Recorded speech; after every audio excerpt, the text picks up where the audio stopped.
اور میرے نبی پاک صلی اللہ علیہ وسلم نے فرمایا جو قرآن پڑھتے ہوئے اٹکتا ہے اللہ اسے ڈبل ثواب عطا فرماتا ہے۔ فرمایا جو زبانی پڑھے سنگل ثواب، جو دیکھ کے پڑھے اسے ڈبل ثواب۔ حضور کیوں؟ فرمایا اس لیے کہ میرا قرآن دیکھنے پہ بھی اللہ ثواب عطا فرماتا ہے، قرآن دیکھنے پہ بھی اللہ ثواب دیتا ہے، دیکھنے کا بھی ثواب ہے۔ رمضان شریف میں قرآن پاک پڑھے، کھول کے پڑھے۔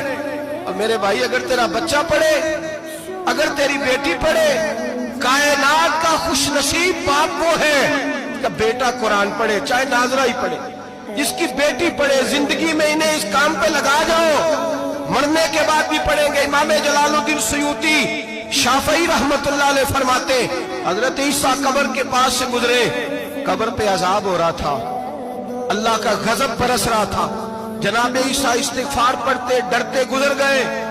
تھوڑی دیر کے بعد، چند گھنٹوں کے بعد گزرے تو اسی قبر پہ پھول کھلے ہوئے تھے۔